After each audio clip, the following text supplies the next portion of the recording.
Hello my beautiful souls, welcome to my YouTube channel tarot with Shivi triple eight. Dear, कैसे हैं आप सभी लोग? आई होप आप सभी लोग बहुत अच्छे हैं, बहुत अच्छे से अपना इनर वर्क कर रहे हैं। चैनल पर आए तो रिक्वेस्ट करूंगी सब्सक्राइब करें इस चैनल को। वीडियो पसंद आता है तो लाइक दिस वीडियो। गाइस, शुरू करते हैं हम आपकी रीडिंग। देखते हैं आपके पार्टनर इस वक्त आपको लेकर क्या सोच रहे हैं, उनकी करंट एनर्जीज क्या हैं। Let's see.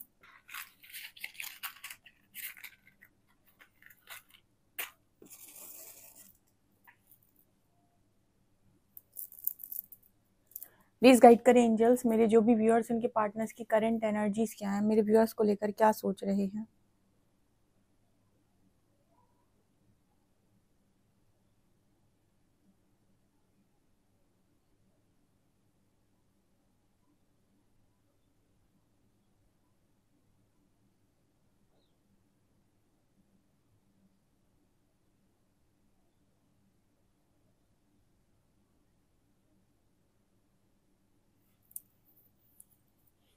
हम्म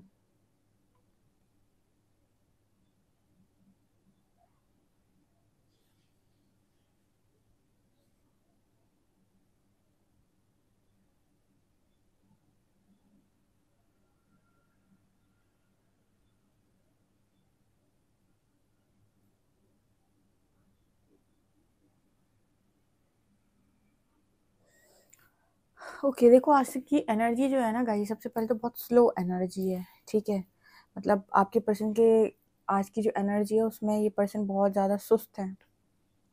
कोई काम करने का मन नहीं हो रहा, आलस जैसा है एनर्जी में, और बहुत ज़्यादा लेजी फील कर रहे हैं।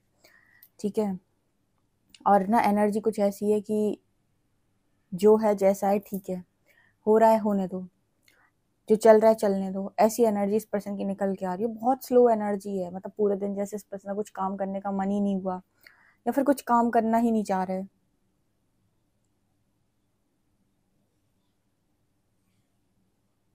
यहाँ पर सी लेटर निकल के आया है।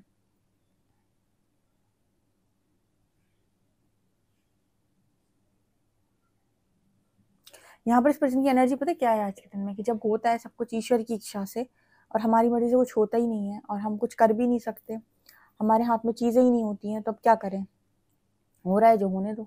इस तरह की एनर्जी इस पर्सन की निकल के आ रही है। मतलब जैसे कंट्रोल को रिलीज कर देना, कोशिश करता है कभी ये करने की कभी वो करने की, हाथ पैर मारता है। इस पर्सन की एनर्जी है, क्या जरूरत है हाथ पैर मारने की, क्या जरूरत है कुछ भी करने की। जो हो रहा है बढ़िया हो रहा है, जो आगे होगा वो भी बढ़िया होगा।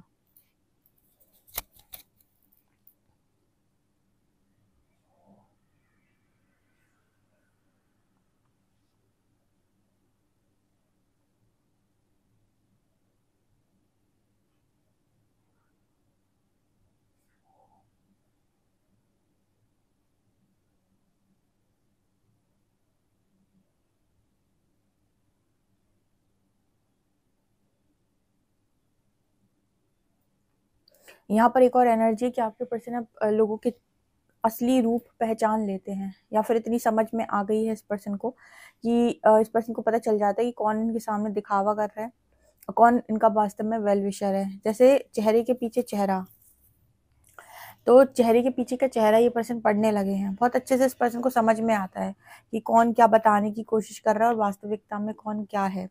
ठीक है, तो जैसे इस पर्सन को ये है कि मुझे ना बताओ कि तुम क्या हो, मुझे पता है कि तुम क्या हो। ठीक है, यही मेरे व्यूअर्स के लिए भी जैसे इस पर्सन का मैसेज निकल के आ रहा है, जिससे आप इस पर्सन को बहुत ज़्यादा अपने बारे में समझाने की कोशिश करते हो ना, कि मतलब अगर आप अपने आप को बहुत एक्सप्लेन करते हो, अपने हर चीज़ की सफाई देते हो, तो इस पर्सन को निकल कर जो आ रहा है इनकी एनर्जी में वो ऐसा है कि तुम मुझे मत बताओ, मुझे सब पता है, मुझे सबका समझ में आता है। ठीक है, मतलब रियलिटी इस पर्सन को मालूम है सबकी, तो ये पर्सन आपके बारे में जानते हैं। आपकी जितनी अच्छाई है इस पर्सन से छुपी नहीं है। यहाँ पर जे लेटर है।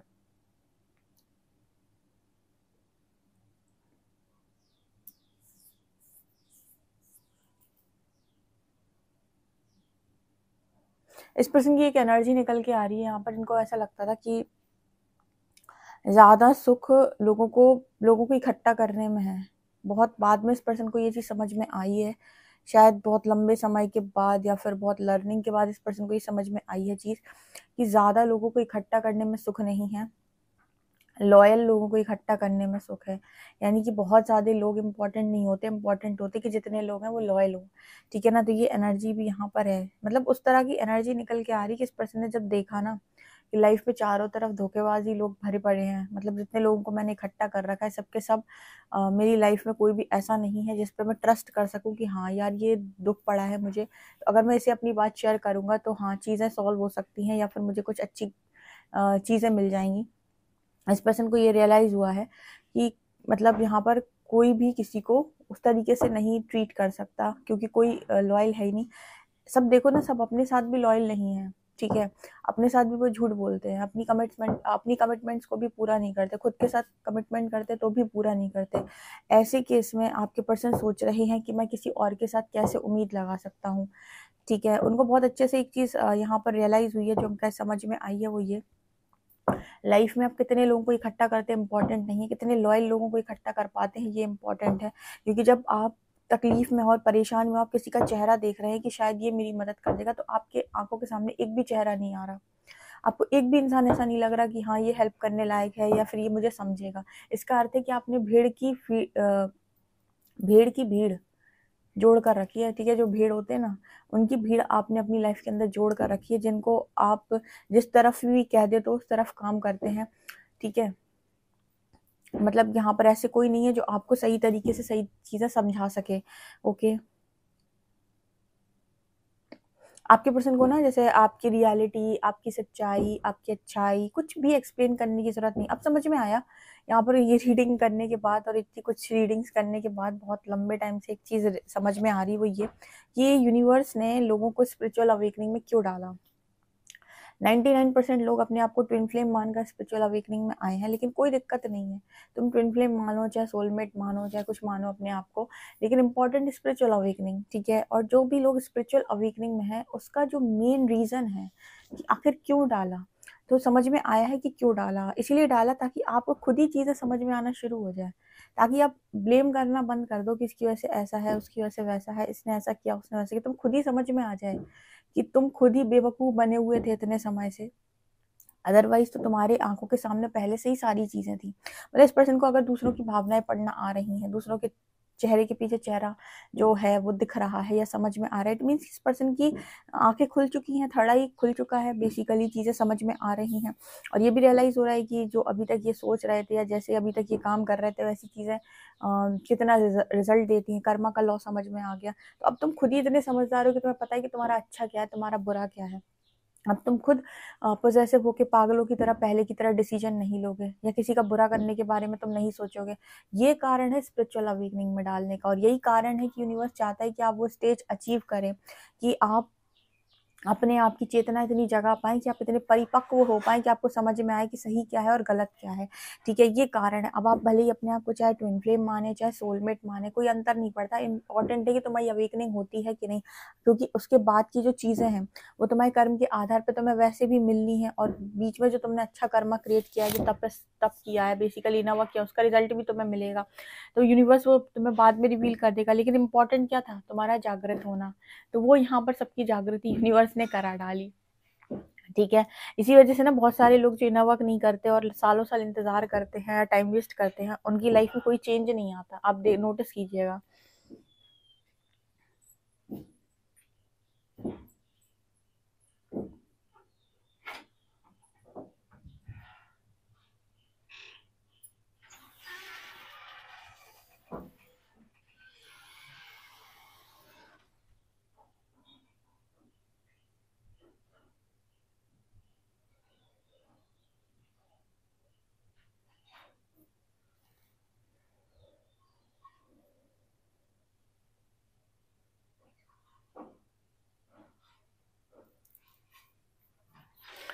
इस पर्सन का जो लव को देखने का जो नजरिया था वो भी पूरी तरीके से परिवर्तित हो चुका है, यानी चेंज हो चुका है। जिस तरीके से ये देखा करते थे उस तरीके से चीजें देखना बंद कर दी है। बहुत ज्यादा मैच्योरिटी आई है उस चीज में, उस नजरिए में, ठीक है। मुझे लगता है कि कुछ समय पहले तक या स्पिरिचुअल अवेकनिंग के पहले शायद ये पर्सन बहुत ज़्यादा रोमांटिक हो, बहुत ज़्यादा फिल्मी हो, या फिर उससे अपने आप को कंपेयर करते थे कि मुझे भी इतना परफेक्ट पार्टनर चाहिए, ठीक है।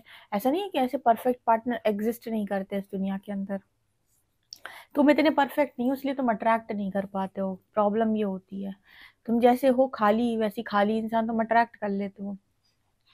तो यहाँ पर ना आपके पर्सन बहुत ज़्यादा फिल्मी, रोमांटिक और रियलिटी चेक्स मिले। इस पर्सन को समझ में आए कि रियल मीनिंग लव का है क्या। ठीक है, वरना इस पर्सन की एनर्जी ये थी कि एक्सपेक्टेशन एक्सपेक्टेशन और बहुत सारी एक्सपेक्टेशंस। ठीक है, और बहुत सारी एक्सपेक्टेशंस का पूरा हो जाने लगता था प्रेम है। ठीक है, इनको समझ में आया कि सबसे पहले लव को पाने के लिए देना आना चाहिए। जो देना जानता है, जो भी चीज़ आप देना जानते हो वो चीज़ आप प्राप्त करते हो। बहुत हद तक इस पर्सन की जो सोच है लव को लेकर चेंज हो चुकी है। ठीक है, उस पर्सन को समझ में आ गया कि ऐसे नहीं मिलता, इस प्रकृति के अंदर कुछ देना पड़ता है। तुमने छीना अगर ज़्यादा या खाया ज़्यादा है तो तुमको देना ज़्यादा पड़ेगा, और तुमने अगर दिया ज़्यादा है तो तुम इंतज़ार करो अपने टाइम का, तुमको मिलेगा ज़्यादा। ठीक है, तो आपके पर्सन ना, आप जैसे कोई भी इनको लव के बारे में गाइड करता है या ज्ञान देता है, प्यार को लेकर बहुत ज़्यादा समझाता है, तो इस पर्सन का दिमाग आउट हो जाता है पूरी तरीके से कि मुझे ना समझाओ, मुझे सब पता है, या मुझे बताने की ज़रूरत नहीं है। ठीक है, कितना फिल्मी है, कितना रोमांटिक है, कितना क्या है, इसका रियल साइड क्या है, वो मुझे बहुत अच्छे से समझ में आ गया है। तो ये इस पर्सन की एनर्जी निकल के आ रही है।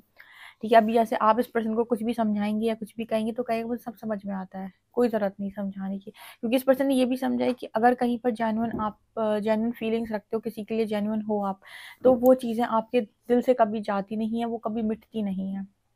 ठीक है, इतना आसान नहीं है उनको अपने दिल से निकाल पाना, ये चीज़ भी समझ गए। दूसरा, ज़रूरी नहीं कि जिसको आपने चाहा है वो आपकी सारी इच्छाओं को पूरा करेगा, ऐसा बिल्कुल ज़रूरी नहीं है। प्रकृति जो है वो कर्म के आधार पे चल रही। बहुत सारे लेसन्स इस पर्सन को मिले हुए हैं। स्पिरिचुअल अवेकनिंग में अगर आपने अपने सारे लेसन्स, चाहे 1000 बने चाहे 5000 बने, आपने लर्न किए हैं, तो आपके सारे दरवाजे अवेकनिंग के बाद खुल जाते हैं। यानी कि एक स्टेज में पहुंचने के बाद आपके सारे दरवाजे खुल जाते हैं, क्योंकि आपने वो सारे लेसन जो अपने पूर्व जन्मों में लर्न नहीं किया, जिनके लिए आप बार बार साइकिल्स अट्रैक्ट कर रहे थे, वो आपने एक बार में सारे लेसन को लर्न कर लिया है। अब आपको किसी नई साइकिल में यूनिवर्स नहीं जाने देगा। अब आप अपनी फ्री विल का यूज़ कर सकते हैं कि आप क्या चाहते हैं। ठीक है, नहीं तो उसके पहले तक तो वो फ्री विल भी नहीं मिलती आपको। क्यों? क्योंकि अभी तो आपके ऊपर कर्मा ही सिर पे बैठकर तांडव कर रहा है, तो आपको फ्री विल कैसे मिलेगी? यानी कि आपको अपने कर्मा तो काटने ही पड़ेंगे ना। फ्री विल उस व्यक्ति को मिलती है, आज़ादी उस व्यक्ति को मिलती है जो अपने कर्म काट लेता है। फिर वो जो सोचेगा, जो चाहेगा, जैसा करना चाहेगा, वैसा यूनिवर्स उसको लाइफ में देगा। ठीक है, क्योंकि उसके पास फ्री विल है। लेकिन उसके पहले तक तुम कर्मों से बंधे हुए हो, तो तुम्हें कर्म तो काटने पड़ेंगे, उससे तुम नहीं भाग सकते। तो उस वक्त तक आपको फ्री विल नहीं मिलती, आपको मजबूरन वहीं पर रहकर सब कुछ सहना पड़ता है और अपने लेसन्स को लर्न करना पड़ता है। एक बार जब आपने अपने लेसन्स को लर्न कर लिया, देन आप जाकर एक स्टेज पर पहुंच के अपनी फ्री विल का यूज़ कर सकते हैं। फिर आप कुछ भी चीज़ मैनिफेस्ट करेंगे तो वो मिलेगी आपको। ठीक है, तो ये एनर्जी आ रही है यहाँ पर। इस पर्सन को बहुत अच्छे से, मतलब ये जो एनर्जी है ना, कुछ ये बताने की कोशिश कर रही है, मुझे ना समझाओ कुछ। ये वो ज्ञानी ध्यानी आदमी की एनर्जी हो चुकी है जो कह रहा है मुझे कुछ मत समझाओ, मुझे सब पता है, मुझे सब समझ में आ रहा है, क्या है, कैसा है, क्यों है। ठीक है, और यहाँ तक पहुँचते-पहुँचते मुझे लगता है इस पर्सन की जो ख्वाहिश है वो भी नहीं बची। यानी कि ये जो एनर्जी है वो ये बताने की कोशिश कर रही है कि मेरे पास कोई ख्वाहिश नहीं बची, मुझे मेरी किसी चीज़ की तमन्ना नहीं है, जो मिल जाए बहुत अच्छी बात। इस स्टेज में जब आप पहुँच जाते हो ना, तब आप अपनी लाइफ़ का बेस्ट अट्रैक्ट करते हो। जब आप ये कहते हो मेरी कोई ख्वाहिश नहीं है, लेकिन जो वाइब्रेशन आपका है उस वाइब्रेशन के अकॉर्डिंग आप चीज़ें खींचोगे। मतलब अगर वाइब्रेशन बहुत लव का है, पीस का है, और आपने कोई माँग नहीं रखी प्रकृति के आगे, तो आप लव और पीस जैसी चीज़ों को ही अट्रैक्ट करोगे। ठीक है, मतलब वाइब्रेशन के अकॉर्डिंग आप चीज़ें अट्रैक्ट करो, क्योंकि मांग आपकी है नहीं और वाइब्रेशन आपका बहुत हाई है, तो उस केस में आप ऐसी चीज़ों को अट्रैक्ट करते हो। ठीक है ना, ये आपके पर्सन की एनर्जी है। मतलब हो सकता है इस पर्सन की लाइफ के अंदर जो चीज़ें हैं, जो लोग हैं, उस पर्सन से दूर हो रहे हैं और आपके पर्सन भी उन लोगों से दूर हो रहे हैं, क्योंकि रियलिटी तो आपके पर्सन को समझ में आ रही है। तो जब फेकनेस समझ में आ जाती है सामने वाले की, तो उससे फिर आपका मन नहीं मिलता। तो वो एनर्जी आपके पर्सन की यहाँ पर है। वाइब्रेशन इस पर्सन की जो है वो अब उन लोगों से मैच नहीं करती। ठीक है,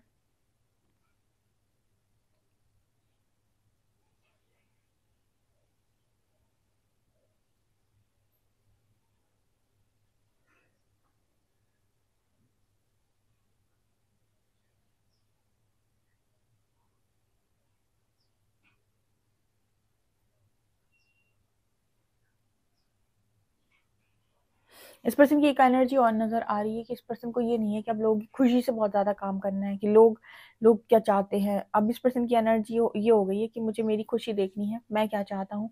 अगर मैं उस चीज़ में सेटिस्फाई हूँ और खुश हूँ, तो ही मैं वो काम करूँगा।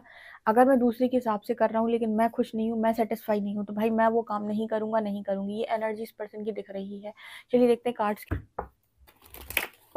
प्लीज़ गाइड करें यूनिवर्स, मेरे जो व्यूअर्स इनके पार्टनर्स की करेंट एनर्जीज क्या है।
कार्ड आपके सामने है, आप देख सकते हैं।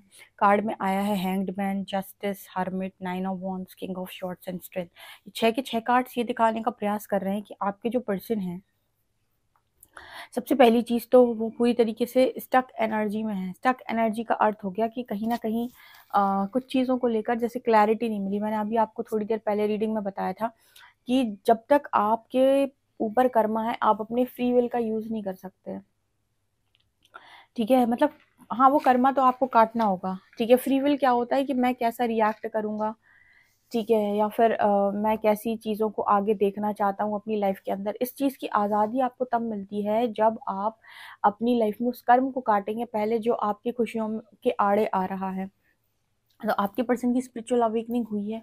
आपके पर्सन के अंदर से बहुत सारी चीज़ें रिलीज हुई हैं, स्पेशली इस पर्सन का डर। बहुत सारा डर इस पर्सन के मन में अभी भी कुछ कुछ जगहों पर बचा हुआ है। सारी चीज़ें तो सॉल्व नहीं हुई हैं, लेकिन हाँ, मुझे ऐसा लगता है कि आपके जो पर्सन है वो यूनिवर्स उनको ये देखने की कोशिश कर रहे हैं कि स्पिरिचुअल अवेकनिंग में जो भी ट्रिगर्स या जो भी कर्मा इनके ऊपर आ रहा है उस पर ये प्रतिक्रिया कैसे दे रहे हैं, कि अभी भी ये ईगोस्टिक एनर्जी में है या फिर थोड़ा सा झुकाव रखते हैं। ठीक है, स्ट्रेंथ तो इस पर्सन ने बहुत ज़्यादा बनाई हुई है, क्योंकि ना आपकी देखो, जैसे मैंने कई बार रीडिंग में आपको बताया हुआ है, यूनिवर्स ने गाइड किया आप लोगों को कि आपके ऊपर जब भी स्पिरिचुअल अवेकनिंग आती है या फिर आपके ऊपर कर्मा आता है, उस वक्त अपनी प्रतिक्रिया बहुत सही रखें। बहुत सारे लोग बहुत ज़्यादा डिस्टर्ब हो जाते हैं, बहुत सारे कर्सेस करते हैं, बहुत सारा गंदा बोलते हैं। ठीक है, लेकिन वो ह्यूमन नेचर है एक्चुअली, वो बहुत ज़्यादा तकलीफ में इसीलिए ऐसा कर रहे हैं। लेकिन यूनिवर्स आपको ये बोलता है कि आप कर्मा को बढ़ाए ना, यहाँ से हम बहुत तेजी से आपके कर्मा कटवाने वाले हैं। तो अगर उस टाइम पीरियड में आप सरेंडर करके ये बोले कि जो जिसने किया वो उसी के पास वापस लौटे, मुझे यूनिवर्स पे ट्रस्ट है। अगर 2 लाइन आप बोले और खुद को कंट्रोल किए रहें और एक बार अपना कर्मा पूरा रिलीज हो जाने दे जितना भी है, और अपने जो भी इश्यूज हैं आपके उन सबको हील हो जाने दे एक बार, बस एक बार। यूनिवर्स ट्रिगर करके वो सारे इश्यूज हील कराएगा आपके। उसके बाद आप बन जाते हो मजिशियन।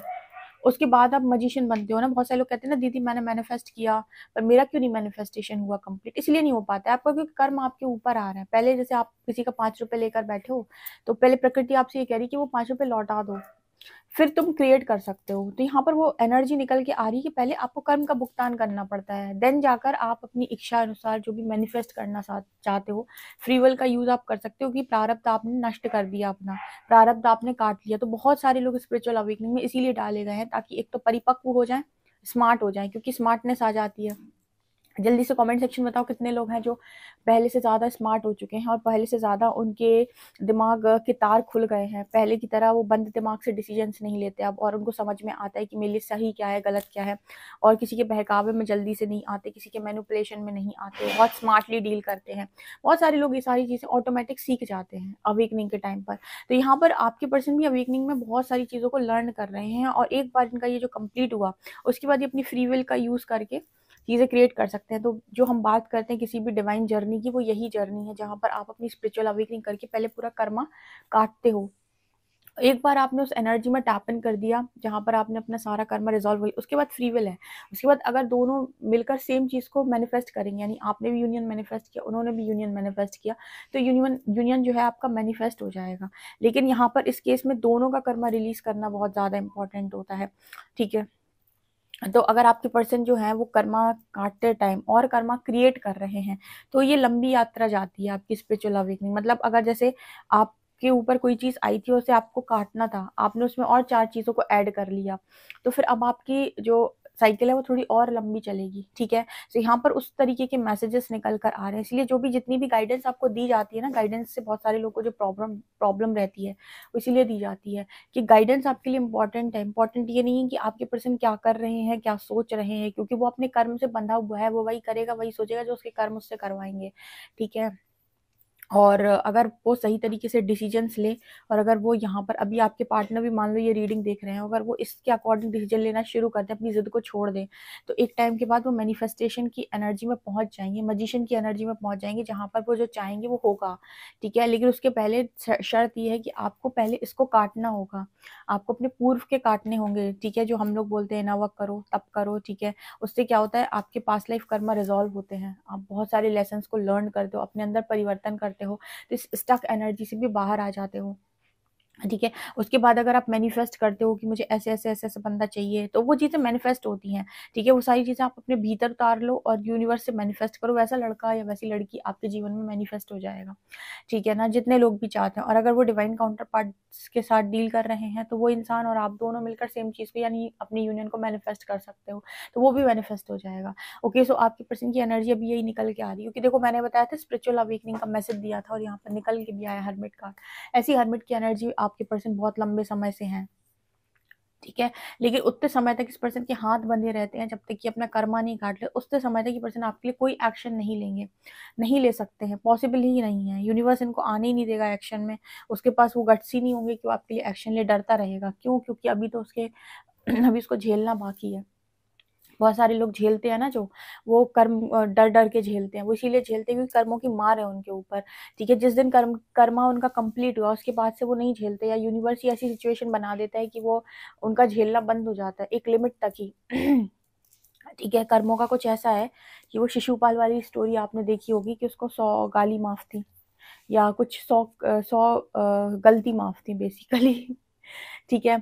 लेकिन जैसे ही उसने 100वीं गलती करी, भगवान ने 1 सेकंड नहीं लगाया था, धड़ से गले का मतलब जो धड़ था वो अलग ही कर दिया था शरीर से, यानी गला काट दिया था हरि ने। किसका? शिशुपाल का। तो वही एनर्जी होती है कि आपको इतनी चीज़ें तो झेलनी ही है, चाहे वो बुरे में हो चाहे अच्छे में हो। अच्छे में भी गुड कर्मा का एक नियम होता है कि इतना गुड कर्मा आप काट लें, उसके बाद हम आपको बताएंगे, बिल्कुल शिशुपाल की तरह कि 100 गलती माफ है तुझे, 100 कर ले, उसके बाद फिर हम देखते तेरे को 101 भी नहीं करने देंगे। उसी तरीके से बैड का होता है कि इतनी आपको काटनी पड़ेगी, ठीक है? तो ये एनर्जी आ रही है। आई होप आप इस मैसेज को अच्छे से समझे, मुझे कमेंट सेक्शन में बताएं। अल्फाबेट से ज़रूर लेंगे।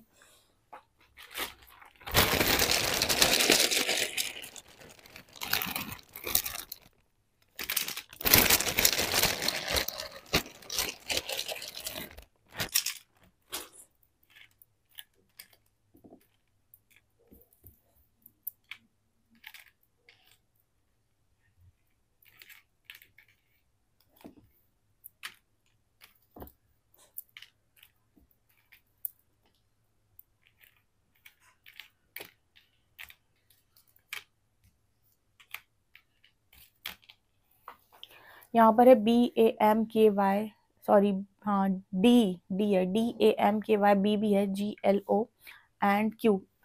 ये लेटर्स हैं। ओके गाइस, तो आप लोग के लिए रीडिंग निकल कर आ रही है। आपसे कितना रेजोनेट होती है मुझे कमेंट सेक्शन में ज़रूर बताएं। वीडियो पसंद आए तो like this video, subscribe my channel. Thank you guys.